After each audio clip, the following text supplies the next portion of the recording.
What's up guys, I'm Duncan and welcome to a new video. I'm joined today by my good friend HoodlumCallum. How's it going? And we're doing a top 10. Together we're doing a collab of our top 10 features we want to see in a UK based Generation 8 Pokemon game. Now of course not every feature on this list is going to be something we want to see because it's in the UK, but we are focusing on that primarily. You're going to find number 10s through 6 here on my channel, and if you go and check out HoodlumCallum's channel in the link down below, you'll see numbers 5 through 1. So starting off at number 10, we want to see new, unique abilities in this generation of Pokemon games. That is abilities that we have never seen before, that have new effects, instead of abilities like Pure Power and Huge Power, which are just the same ability with different names. How do you feel about this one, Callum?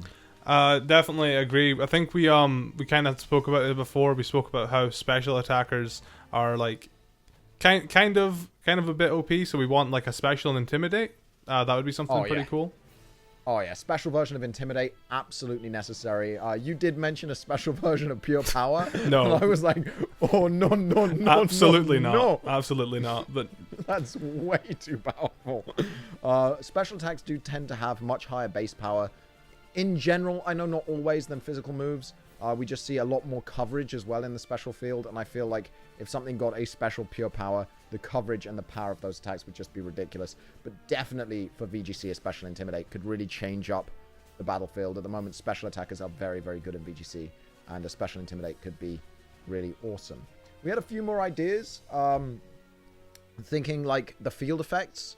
I can't remember the names of the moves now, but they had like we Magic have Room rain. and Trick Room. That's an ability that as soon as you enter the field, a Trick Room is spawned essentially for, even if it's only for like 2 turns, that could shake things up in the VGC side of things. Yeah, I think that, if it brought in Trick Room as it came in, and then Trick Room lasted for a total of 3 turns, but as you know with Trick Room, when you use it, it uses up one of the turns the turn you use it, and that doesn't affect speed priorities. I think, if it came in and then lasted 2 more turns after that, that would be a really, really interesting move. For VGC especially, as you said, I don't think in singles it would be as significant. Yeah. Because obviously half the attackers. But I think it could still work in singles, right? If you had a nice slow mon that brought this effect in with it, it could just shift momentum. You'd have to switch it out a lot. And it would probably take a lot of damage from hazards. But I think, no, you're right. That could be a really cool ability. And of course, Magic Room, a much maligned, underused ability, which if it was built into a Pokemon, it could really work because it could get rid of those choice scarfers or choice banders or whatever you're afraid of, and like it would absolutely ruin Focus Sash Mons. Oh yeah, Focus Sash Mons or scarfers. It would have a massive impact on Draft League, because I think people always talk about the singles format and the VGC format. People don't talk about a draft format. That is a massive threat in a draft format. Something that brings in Magic Room as it comes in. Yeah, that would be a massive threat. Often in Draft League, your only answer to many mons on their team is going to be a Scarfer. Right? Because you can't cover every base. So you need to be like, oh, I'm going to Scarf this because that's going to cover their really fast mon here. And if they're like, haha, no Scarf, now I'm going to sweep you. It could be really, really effective. Yeah, for sure. Taking the number 9 spot, we have character customization. A bit of a generic pick, but we want to be more specific. We want to be able to wear UK-themed outfits rather than the generic shorts and t-shirts. Kilts. Kilts. Give us kilts. That's essentially, I mean, kind of like shorts, but not quite. We started this point on the list of we want to be able to wear a kilt. Yeah. We need Scotland to represent, right? We need Scotland to represent. And then we went on to suits would be nice. Dressing up as a British police officer would be cool. Or maybe a member of the Royal Guard or whatever. But it started with kilts and it ends with kilts. Yeah, I was going to say, if in Let's Go Pikachu and Eevee you can dress up as Officer Jenny, then I don't want to hear any excuses about dressing up as a Bobby. Or a Bobby, or if you're in Scotland, the police. The police. Aye, the police. Aye, the police. We wanna dress up as the police. Yeah. That's definitely, I think it could be great. And then there's the Royal Guards with their big raccoon head things, the beef eaters. Yeah, the beef eaters with their really fancy red jackets. I think it could be really awesome to dress up as a bunch of UK based things. I think really exciting, like brings a lot of flavor into the region. Yeah, that's what we're looking for. the first time we had character customization in Pokemon, how people lost their minds. Mm-hmm. And since then, we've been able to wear shorts and t-shirts. Yeah, the biggest change that they made recently was that you could take off your hat. Ooh. Oh, that made me very happy, but now I want trousers. Yeah, I want trousers. I don't want to just be wearing shorts and t-shirt. Why would I wear a suit in Ultra Sun, Ultra Moon? I buy the suit, right? And it's shorts. Yeah. Who buys a suit with shorts? Who buys that?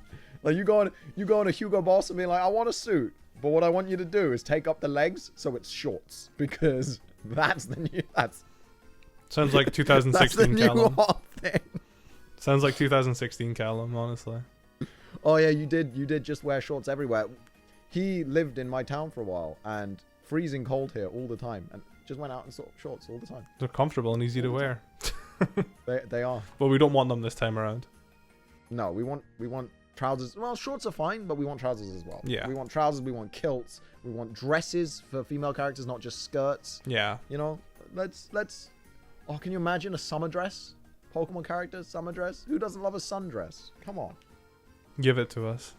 Stealing in at number 8, we want some Pokemon based off of British folklore. This is like brownies, fairies, the Green Man. You ever seen Ho Ho Ho, Green Giant? They probably haven't, have they? Probably not. But the Green Man is like a big giant made of leaves and stuff and all kinds of really cool things. We've got the Will-o'-the-Wisps. British folklore is incredibly deep. It's quite an old country. You know, we've got folklore up in Scotland. We've got folklore down here. All kinds of things. You've got Irish folklore. You've got a leprechaun-based Pokemon. That could be really cool. So yeah, we want to see British folklore Pokemon. Yeah, this was more your point than mine, but like, I'm honestly down. Like, one of my favorite things about Pokemon is just how deep the lore can go, and you know, I'm down to learn about, like, you know, all these you know, British folklores. Boggets. Yeah, like I'm down to Boggets are great. I'm down to learn about all these things just because of Pokemon. Like, and the other thing is, I mean, I'm not, but you are a massive Harry Potter fan, right? Yeah, man, I like Harry Potter. And that was full of British folklore. Yeah, I mean, I'm not so much into the super lore, you know. This, I'm not, like, I don't go that That's deep. Like, true. I like, you know, when it comes to stuff, I usually just like the characters. But that's what I love and appreciate about Pokemon is I've learned so much about all these, like, you know, old things back in the day. Like, I think it's Chandelure is the Will-o'-the-Wisp or whatever as well. Like, yeah, I'd love to see it's kind of a another Will-o'-the-Wisp take type on that. Pokemon. Yeah, I think it's awesome. I think that you could get some really great Pokemon designs. I do want to see quite a few new Pokemon in this generation. If I don't see like 70 to 80 at least new Pokemon, I'm going to be a little disappointed. 70 is usually, like, I think that's the minimum people expect now, because I think, did X and Y add like 67 or 73? 56. Didn't one add 56? Really? And it was like, people were like, why is it so few? No, I don't think so. Or was it 76? It's probably 76. It might have been 76. And people were still like, that's too few Pokemon. Yeah, but I think, I'm honestly, I think if they're solid designs, like, I think the past two regions have been, like, really solid Pokemon designs. Yeah, I think that's true. Yeah. I do think that's as long true. as they're solid enough. And I think folklore Pokemon could give for some, like, few, like, you know, solid designs. Yeah, no, I think especially things like leprechauns, like really blatant folklore. Yeah. They can be a bit out there with it. Like, you found that really cool design, which I'm sure we can edit into this video somehow, of a leprechaun Pokemon that was like a bit out there. It wasn't completely leprechaun-y, but it had the 4-leaf clovers and things like that. So with the more well-known, they can go a bit wackier. And I think that could be really, really They cool. could get away with it too, because, you know, they would still reference the origin, but it would be its own thing. Pokemon. Yeah. It's Pokemon. They can do whatever they want. It's Pokemon. The 7th spot on our list goes to regional variants. Basically just like Alolan forms, but for whatever region that we're going to be in. I don't know what the region's called. Whatever the name of the region Yeah. is. We know it's a British region. British forms. British forms, yeah, let's go with that. So this is something that we totally haven't been hinted at by the same source who leaked that it was in the UK. Wink, wink. He totally didn't hint that we were getting a new Alolan form style thing in this region. Wink. It was hinted at. This isn't a leak because he didn't confirm this. He just sort of hinted at it. I think his exact wording with Duncan, how did you like Alolan forms? And I was like, yeah, they were cool. He's like, how would you feel if they kept doing that in new generations? And I was like, yeah, I'd like that. And he's like, Interesting. Good. Good yeah, to hear. I'm like, okay, come on, bro. What are you doing to me? With that, though, do you think they're going to do just Generation 2 Pokemon next, or do you think they're gonna... That's literally the extent of what I know. That was the whole conversation. So, Generation 2, I think that would be the smart way to do it. Yeah. Because I think if they just did Generation 1 again, people would be like, really? Really? Just Kanto get forms and nothing else? And if they did all generations, you made this point, they'd run out very quickly. Yeah, I think it would be smarter for them to just do Generation 2 Pokemon next, and then for the next games do Generation 3. And I guess it would be a bit predictable, but I don't know. They're coming up to 1,000 Pokemon at this point. What do you really want them to do? Like, yeah, it's like, it's predictable, but it's also like feeding different levels of nostalgia, because for some people, Generation 1, like me, Generation 1 was my first game, but for you, your first game was Gen 3. Yeah, exactly. Yeah, so like, you would be way more hyped for Gen 3 getting new forms than Gen 1. Yeah, exactly. Because it's your first game. It's like nostalgia overload. Exactly. I do want to see new forms of starters. Me too, actually. I think that would be really cool. I want them to take that plunge. One thing I do, the Alolan forms, the one thing I didn't really like much about them was how their stats weren't really changed much. I think the most drastic change was Alolan Ratgate with like 20 HP off of its speed or something, which actually made it worse. No, actually, you've got a good point there. They left them very the same, and I love Alolan forms for a slightly different reason to a lot of people, because I'm a geneticist, and there's a really famous study of the Galapagos Islands where different birds had different beaks depending on which island they were on and things like that. And it's one of the big sort of building blocks of the theory of evolution. And that's sort of that's what Alolan forms are to me. And I feel like you're right. The stats of a Pokemon are so important to like how it works and what it is, that it almost feels like if it's in a completely different region, it should have completely different stats. Maybe Vulpix needed to evolve to be fast in Kanto, but they could have said, oh, but in the snow it's got camouflage, so it evolved to be, you know, more of a camouflage. Like, they could have gone a bit further with that. Yeah, I definitely, Alolan Raichu is the biggest point for me. The only difference is, besides its ability and its type, is that it has 5 attack off of its physical side and added to its special side. Like, I think they could have done a bit more. I could have made it a bit more specially bulky, because he's now got psychic powers, you know. They could have done more. They could have made it faster because he doesn't have to walk anymore. Exactly. He now flies. Yeah. Exactly. No, you're right. I think stat adjustments should be much more extreme. I love how they did the typing adjustments. I think that is absolutely fine. Yeah, they did fine really with those. They adjusted the types in a really cool way, so I'm good with that. I think you make a really good point there with the way that the stats should be changed. I think that's probably the thing I want to see the most now out of all of the regional variants. I want to see starters. I want to see big typing changes, and I want to see big stat changes. I want to be torn between choosing between the Alolan form and the regular form of something. Exactly. Do I want this speed or do I want this power? Or... In at number 6, and the final point of my video, we're talking about the royal family. You can't really talk about the UK without mentioning the royal family. It's something that's existed in our culture for so long and is almost sort of permeated the rest of the world. The Canadian royal family is actually our royal family. The Americans celebrated the royal wedding more than we did. It was it's a really big thing. Like, the royals are a big cultural thing in the UK. They're kind of an institution. And so I'd love to see a royal family incorporated into the Pokemon world. Whether, I think you said the Elite Four, right? Yeah, Elite Four, or maybe we need to help the royal family.